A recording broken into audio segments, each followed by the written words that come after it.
우리 인생 여정에 참 오늘같이 이렇게 평안만 있고 좋은 일만 있으면 얼마나 좋을까요? 우리 인생에서 슬프고 많은 역경과 고난의 사건들이 없었으면 얼마나 좋을까요? 지금까지 내가 이루어 놓았던 모든 것을 막 쌍그리 앗아갈 정도로 그 두려움의 사건들이 없었다면 내가 얼마나 신앙생활 잘할 수 있었을까요? 내가 얼마나 행복하고 좋았을까요? 근데요, 이스라엘 백성들이 만약에 홍해를 만나지 않았다면, 그 홍해가 이스라엘 백성들 앞에 없었다면 홍해를 갈라주시는 하나님의 능력도 그들이 맛볼 수 없어요. 홍해를 갈라 건너게 해주시는 하나님의 초월적인 은혜도 그들에게는 없어요.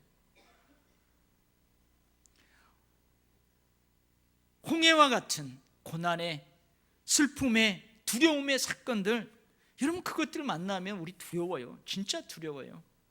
원망과 불평도 할 수 있어요. 그러나 그 홍해를 만났기 때문에, 홍해를 만난 그 사람들에게, 고난을 만났기 때문에, 역경을 만났기 때문에 그 사람들에게 주어지는 하나님의 은혜가 참으로 많습니다.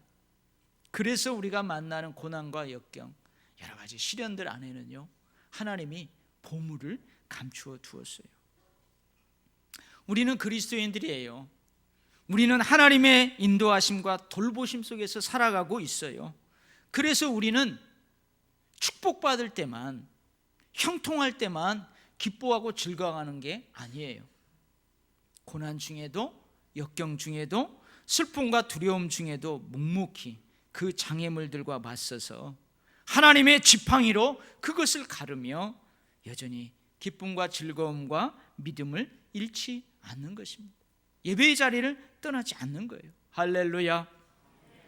하나님께서는요, 이제 홍해를 건넌 이스라엘 백성들을 수르 광야로 인도하셨어요.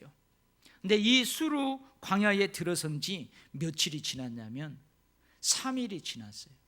왜 광야일까요? 길이 없어서 광야예요. 왜 사막일까요? 물이 없어서 사막이에요. 그러니까 이 수르 광야 사막으로 들어선 지 3일이 지났어요. 3일 동안 백성들은 마실 물을 얻지 못했습니다. 그러다가요, 마라라는 장소에 이르게 되었는데, 거기에서 마실 물을 드디어 얻게 되었어요.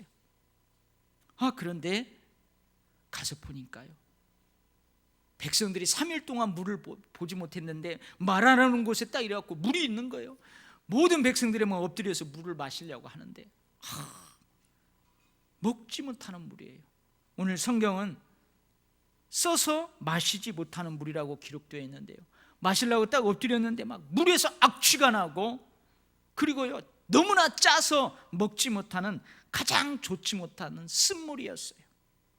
그러자 백성들이 어떻게 해요? 원망합니다. 모세를 원망합니다. 하나님을 원망합니다. 하나님께서는 모세에게 명령하고, 모세는 하나님의 명령을 받아서 백성들에게 명령해요. 그러니 모세를 원망하는 것은 모세에게 명령하신 하나님을 원망하는 거예요. 여러분들, 이 이스라엘 백성들을 가만히 생각해 보세요. 며칠 전이에요. 며칠 전, 아직 일주일도 지나지 않았어요. 이 백성들은요, 홍해 사건을 통해서 하나님의 큰 능력을 친히 눈으로 봤어요. 다른 사람에게 전해 들은 게 아니고 자기가 친히 눈으로 봤다니까요. 눈으로 보는 앞에서 막 홍해가 갈라지는 그걸 봤다니까요. 그래서 백성들이 어떻게 했어요? 하나님을 찬양했어요. 소고치며 춤추면서 덩실덩실, 우리가 하나님을 이제 믿습니다. 하나님의 종 모세를 막 믿습니다. 그런 지 며칠도 안 지났다고요? 일주일도 되지 않았어요. 그런데 백성들이 하나님을 원망하고 있어요. 모세를 원망하고 있어요. 왜 그래요? 하나님의 큰 능력을 목도하였지만 3일 동안 먹을 물을 얻지 못해서 그래요. 근데 그런 와중에 물을 얻게 되었습니다. 이게 어찌된 일이에요? 악취가 나요. 너무 짜요. 구역질이 나요. 지금까지 마셔보지 못한 가장 좋지 못한 쓴물이에요. 아니, 홍해바다에 그 엄청난 물을 가르시고 그 물을 벽으로 세우신 하나님께서 어찌 우리에게 이런 물을 주신단 말입니까? 그것도 3일 동안이나 물을 먹지 못해서 죽게 된 우리에게 먹을 수 없는 가장 나쁜 쓴물을 주신다는 말입니까? 이런 하나님, 이런 모세를 믿지 못하겠다는 거예요. 그래서 대신 뭐예요? 원망합니다. 원망. 여러분, 이스라엘 백성들을 향해서 혹시 여기 돌 던질 수 있는 사람이 있어요? 이런 배은망덕한 것들,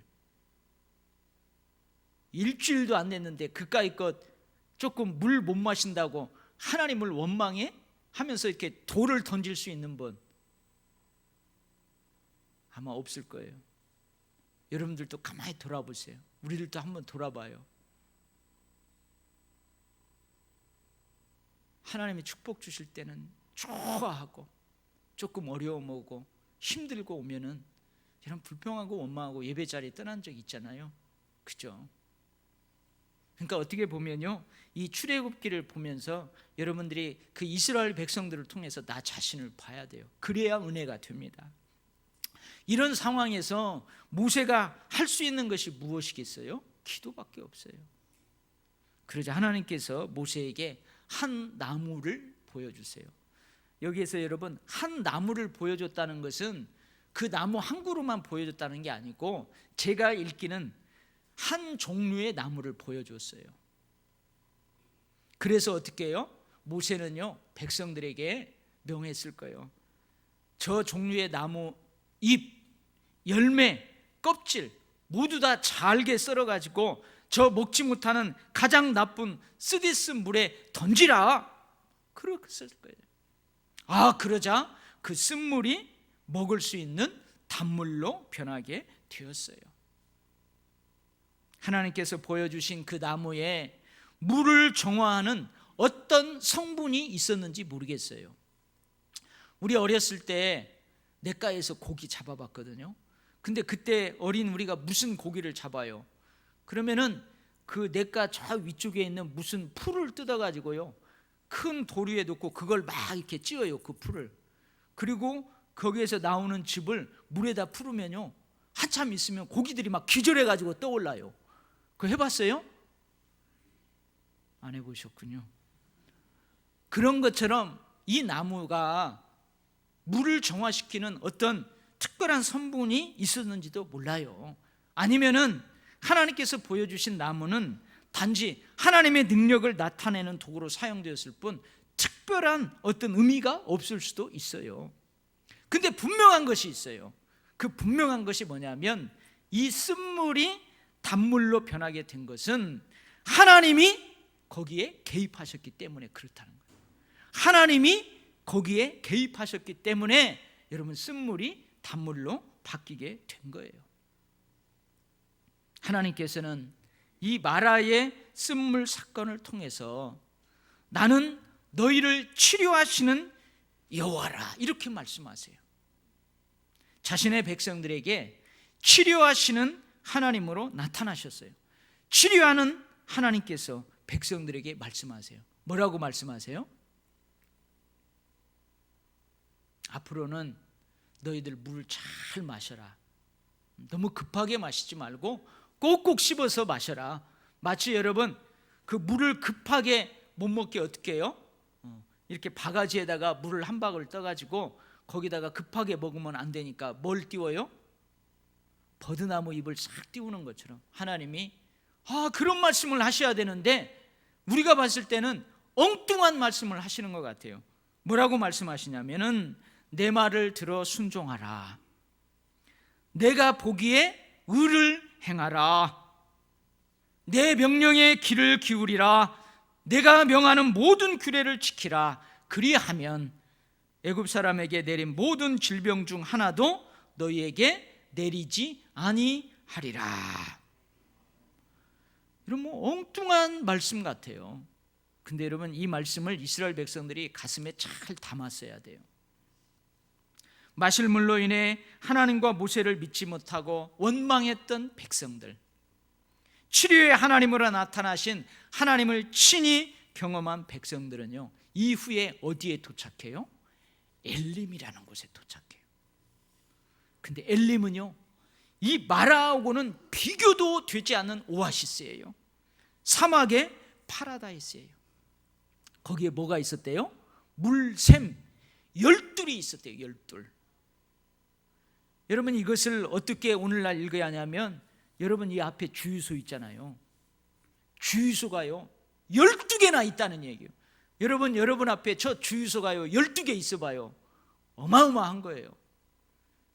쓴물이 아니에요. 단물이에요. 이 단물을 머금고 실하게 자라는 종려나무가요, 여기저기 그늘을 드리워서 70그루가 그렇게 있어요.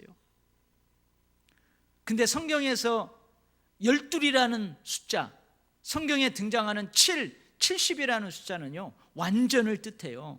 그러니까 이게 무슨 말이냐면, 엘림은 마라에서의 쓴물을 경험한 백성들이 거하기에는 최적의 장소라는 거예요. 최고의 장소라, 그런 의미가 있어요. 여러분, 제가 출애굽기 지난주에도 설교하면서 그런 말씀을 드렸어요.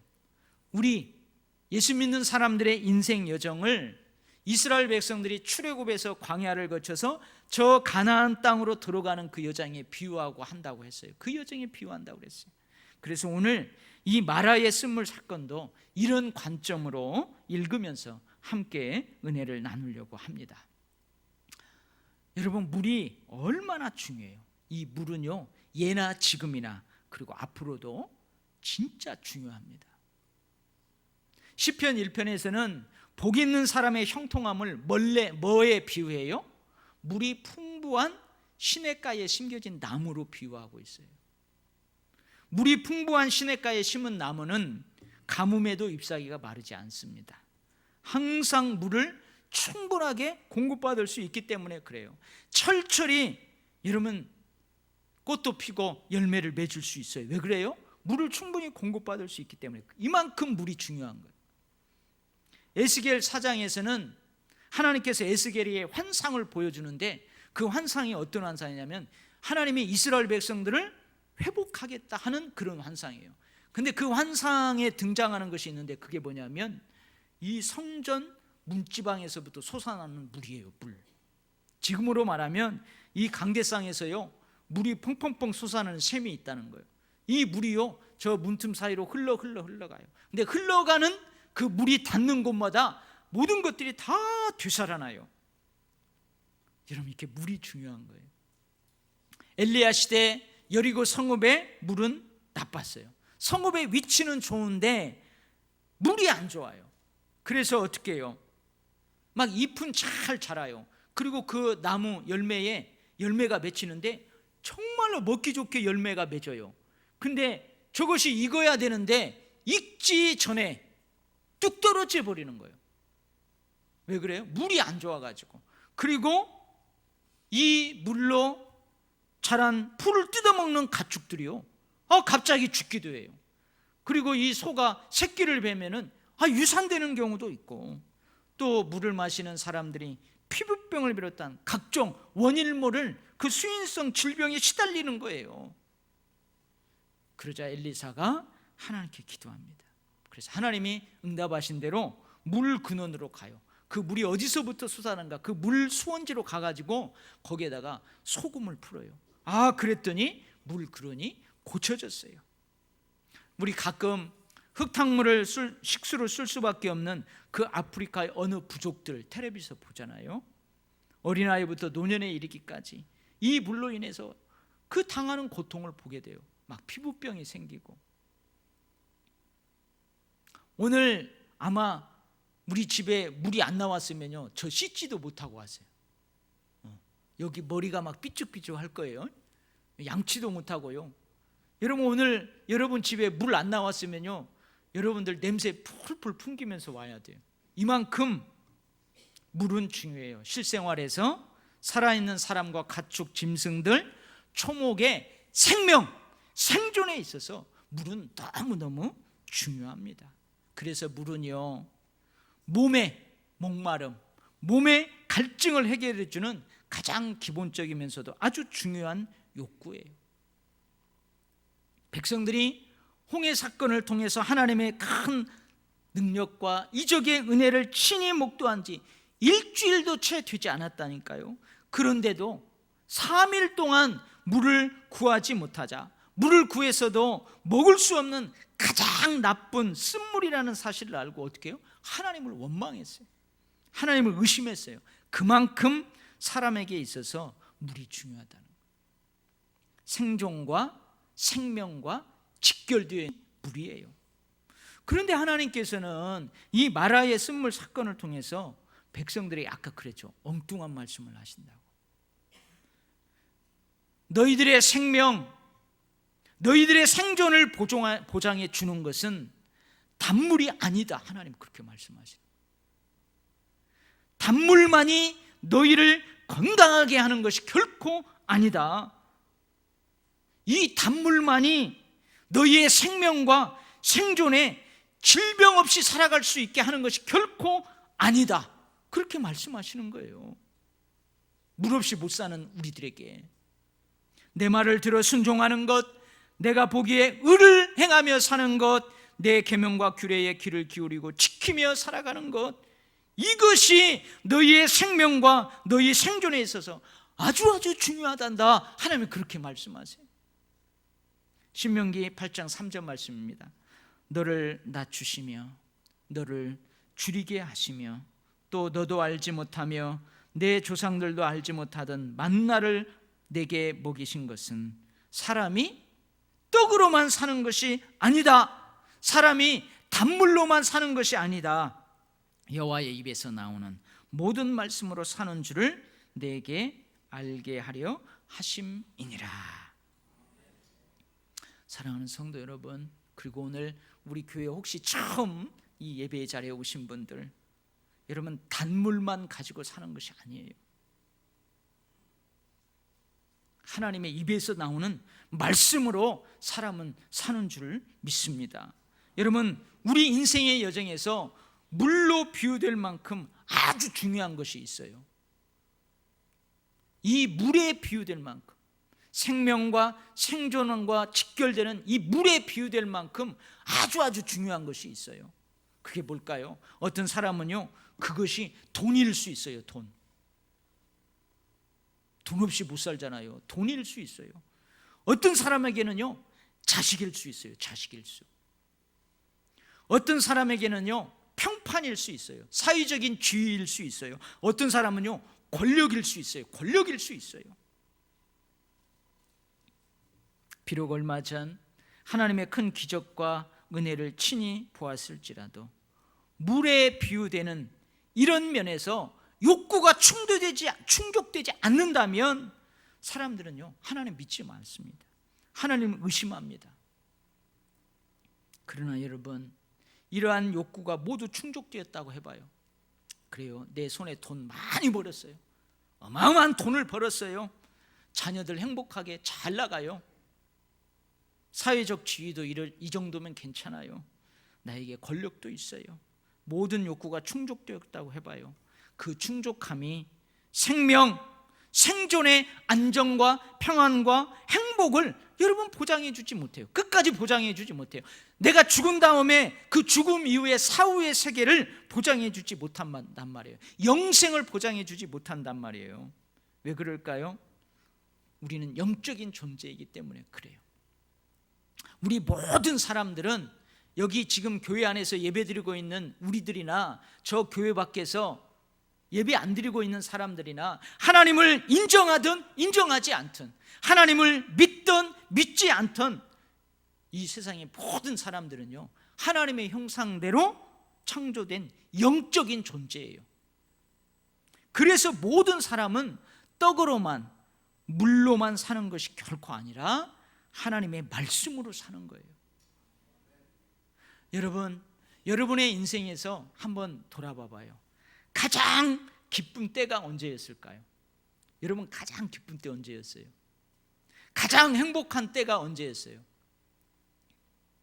언제였어요? 혹시 결혼해가지고 첫 자녀를 낳았을 때예요. 그때 얼마나 행복했어요. 여러분 결혼할 때예요. 아니면은 고생 하다가 30평짜리 아니 30평짜리 아니고요. 25평짜리 처음 아파트를 구입할 때 그렇게 행복했어요? 그래요. 여러분 그때도 행복해요. 얼마나 기쁜지 몰라요. 제가요 여기 집에 들어갈 때 저희 장모님이 오셨는데요. 장모님이 거기서 우리 교회가 다 내려다 보니까 교회를 딱 내려다 보더니 갑자기 웃어요. 그러더니 뭐라고 하냐면, 아이고 우리 끝내가 이 모습을 보았으면 얼마나 기뻐했을까, 그런 말씀을 하는 거예요. 제 옆에서. 끝내가 누군 줄 아세요? 돌아가신 우리 어머니예요. 최근례인데 저희 장모님하고 친구예요. 그러니까 아이고 우리 사회 엄마가 살아계셔서 이거 봤으면 얼마나 좋을까, 그런 말씀을 하죠. 괜히 나를 울리시더라고. 여러분 우리가 삶을 살아가면서 물의 문제가 해결될 때 여러분 참 행복해요. 너무나 기뻐요. 여러분 쓴물이 단물로 될 때 너무나 행복해요. 여러분 눈물의 빵을 그동안 먹었어요. 쓰디쓴 빵을 먹으면서 여러분 오랫동안 그렇게 살아왔어요. 그런데 어디에 도착했어요? 엘림에 도착했어요. 내가 엘림에 도착하게 되었어요. 물샘 12, 종려나무가 70주가 있는 그런 인생을 살게 되었어요. 이 어찌 기쁘고 행복한 날이 아니겠습니까? 진짜 행복하죠.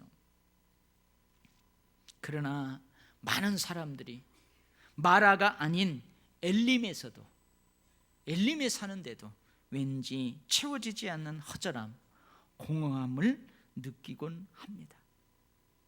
그 이유가 무엇이겠어요? 그 이유가 뭘까요? 우리는 영적인 존재이기 때문에 그래요.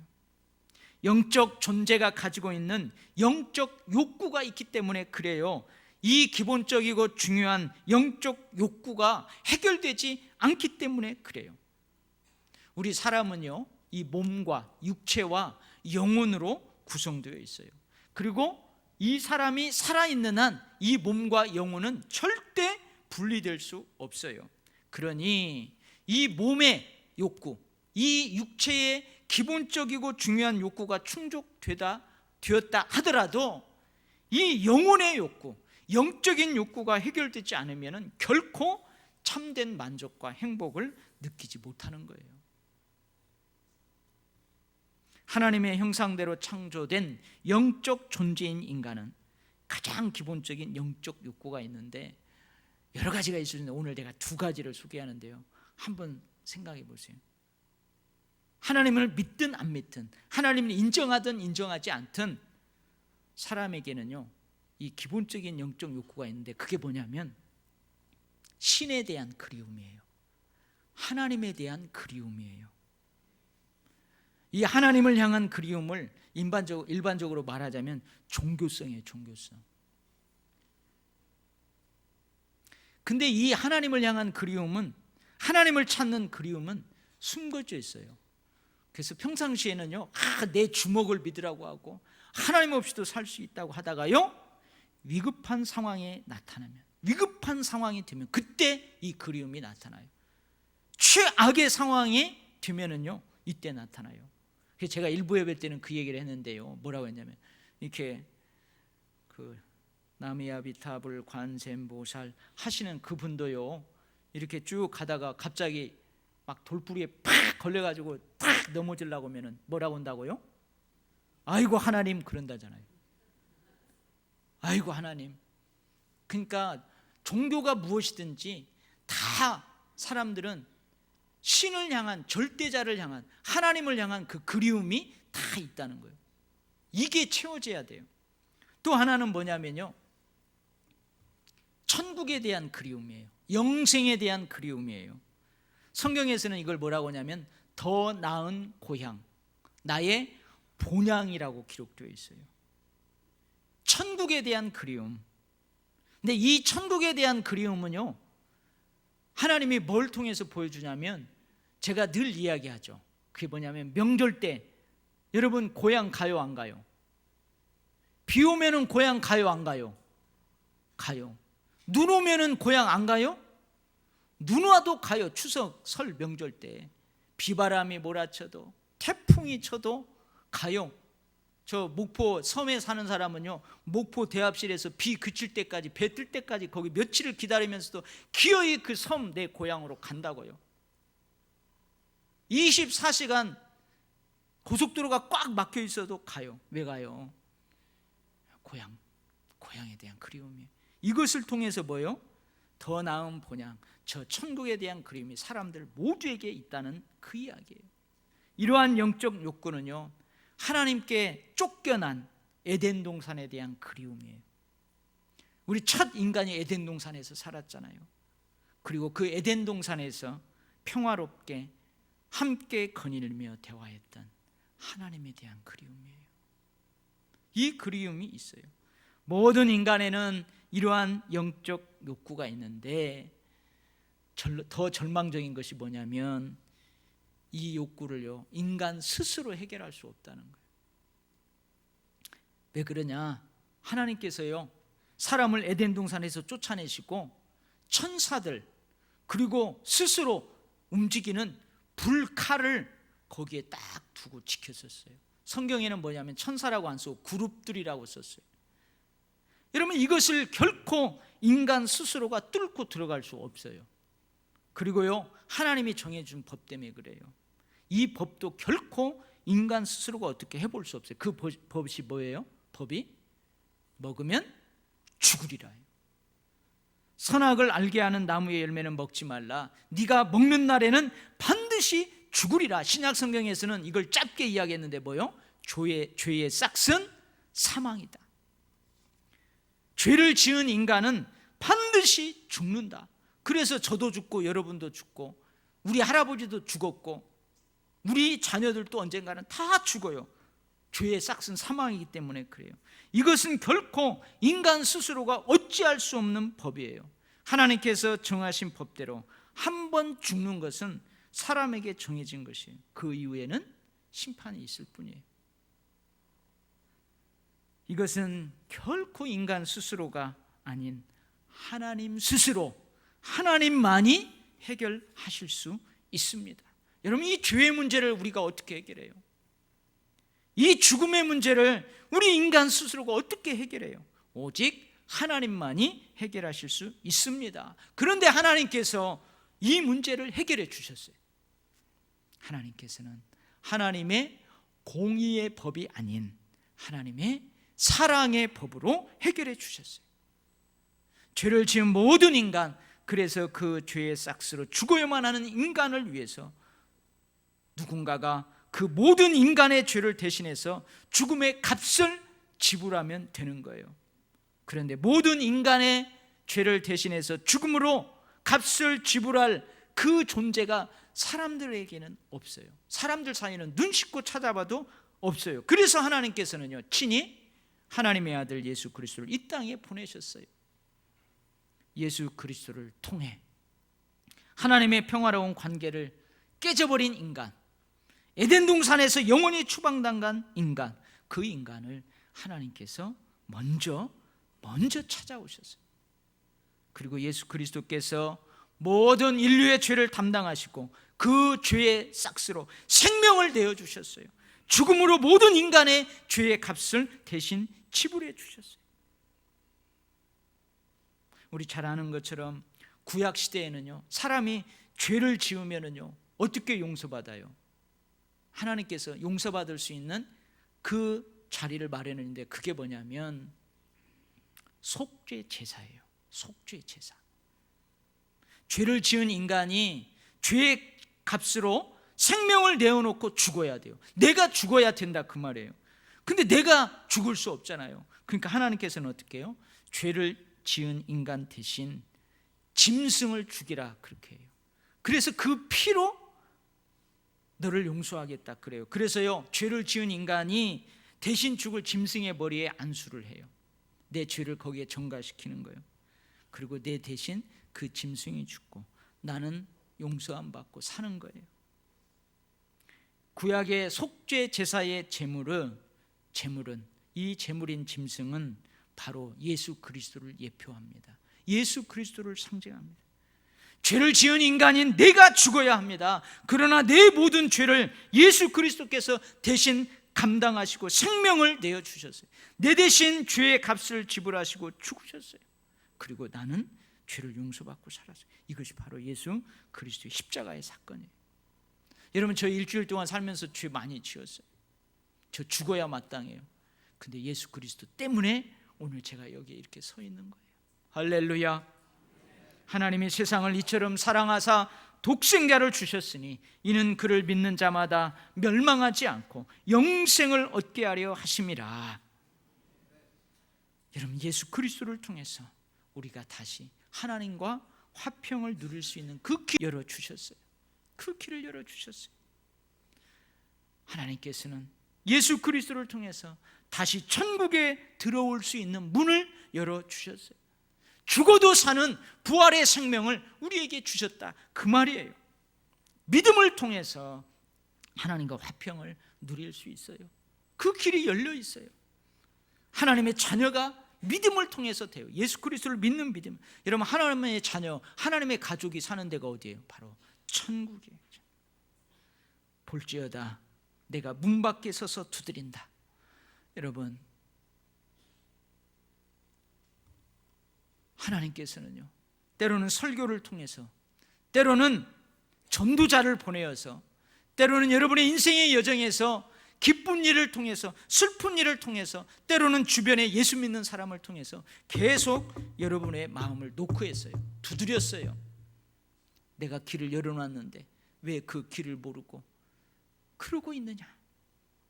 누구든지 그 음성을 듣고 문을 열면 예수님이 그 사람 안에 들어간대요. 그 사람의 인생의 여정에 들어간대요. 그래서 함께 먹고 마시며 동행해 주신대요. 그래서 우리가 결국은 주님과 함께 손잡고 저 천국에 입성하게 되는 것입니다. 사랑하는 성도 여러분, 하나님의 형상대로 창조된 인간의 기본적인 영적 욕구인 하나님을 향한 그리움, 더 나은 본향, 천국에 대한 그리움, 예수 그리스도를 믿는 그 믿음을 통해서 해결되었어요. 이미 해결해 주셨어요. 근데 아직도 이걸 모르는 사람들이 많아요. 근데 여러분, 우리는 그 예수님을 만났어요. 할렐루야. 그래서 여러분, 사람들에게 있어서 가장 기쁜 날, 가장 행복한 날은 예수님을 만난 날이에요. 예수 그리스도를 영접한 날이에요. 죄의 문제, 죽음의 문제가 해결된 날이 바로 예수 그리스도를 영접한 날이에요. 그래서 하나님의 형상대로 지음받은 사람에게 있어서 가장 기쁘고 행복한 날은 예수 그리스도를 만난 날이에요. 여러분, 돌아보세요. 여러분 뒤를 딱 돌아보세요. 예수를 만난 그날이 얼마나 좋았어요. 얼마나 행복했어요. 그게 바로 첫사랑이에요. 예수님과의 첫사랑이에요. 저도요, 예수님을 처음 경험한 날, 제 의지로, 지식으로, 제 감정으로 예수님을 경험한 그날 얼마나 행복했는지 몰라요. 너무너무 기쁘고 행복한데요, 울었어요. 그 사람들이 너 간증하래요. 그래갖고 제가 나와서요 간증을 했어요. 이제 나 하나님 없이는 못 삽니다. 하나님이 진짜 살아계시고 하나님만이 진짜 나의 하나님이십니다. 막 그때 그랬다니까요. 얼마나 행복했는지 몰라요. 여러분도 그런 때 있죠? 여러분 그런 때 있었어요. 다 있어요. 근데 지금 여러분 중에서는요, 그 첫사랑이 식어져 가는 사람이 있어요. 아니, 오늘 교회 처음 나왔어요. 아니, 교회는 여러 번 나왔어요. 아직도 예수 그리스도를 영접하고 믿지 아니한 사람들은 이거 몰라요. 이번 오늘 말씀을 듣고 예수님을 만날 수 있기를 바라고, 예수님을 영접할 수 있기 바라고, 예수님을 새롭게 믿을 수 있기를 바라고, 여러분 예수님과의 첫사랑이 회복되기를 바랍니다. 아멘. 할렐루야. 여러분, 예수를 만난 가장 기쁘고 행복한 날에 대한 고백 찬양이 있잖아요. 그 찬양이 뭔 줄 아세요? 나는 오늘 정대성 전사님과 저하고 텔레파시가 통하면 이 찬양을 할까 해가지고 올라오기 전에 식당에서 모니터에서 그 찬양이 나오나 하고 봤어요. 텔레파시가 안 통했나 봐요. 여러분, 그 찬양이 뭔 줄 아세요?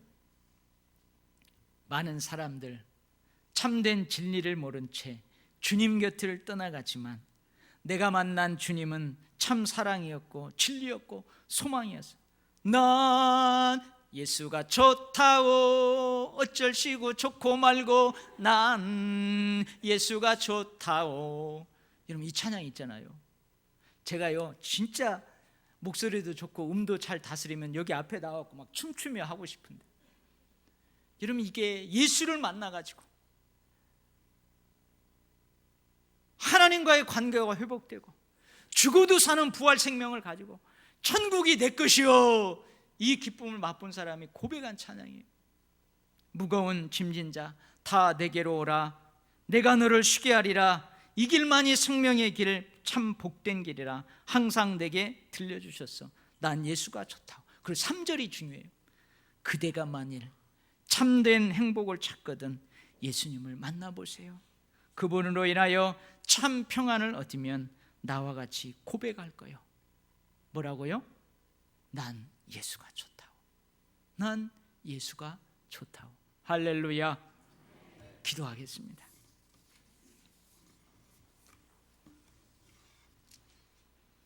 하나님 아버지,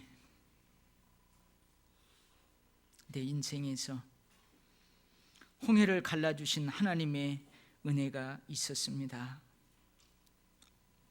다른 사람들이 경험하지 못하는 놀라운 하나님의 은혜, 감격하고 감사하고 밥을 먹지 않아도 기쁘고 누가 욕을 하고 뭐라고 해도 항상 웃는 예수님과의 첫사랑의 시대가 그때가 있었습니다. 근데 마라를 만나자 원망하고 불평했습니다. 쓴물을 만나자 원망하고 불평했습니다. 오늘 이스라엘 백성들의 모습이 바로 제 모습입니다. 주님, 이제 이 말씀을 통해서 우리가 어떻게 살아야 될지, 저 천국에 입성할 때까지 어떻게 하면 이 기쁨과 행복을 계속 고백하고 누리며 살아갈 수 있을지, 주님, 여기 머리 숙인 사랑하는 주의 백성들, 마라를 만나든 엘림을 만나든 예수 그리스도에 인하여 늘 기쁘게 살게, 늘 행복하게 살게 그러한 복을 허락하여 주시옵소서. 혹 오늘 도일교회 성전에 처음 나와서 예배드리고 있는 그 영혼 하나님 어루만져 주시옵소서. 오늘 이 종을 통하여 선포되는 이 말씀이, 올려드리는 찬송이, 올려드리는 기도가 그들의 마음에 노크소리가 되기를 원합니다. 주님, 그들의 마음을 열고 그들도 주님 영접하여서 난 예수가 좋다고, 좋고 말고 주님 그렇게 고백하는 복을 허락하여 주시옵소서. 예수님 이름으로 기도하옵나이다. 아멘. 우리 찬송 289장 하시면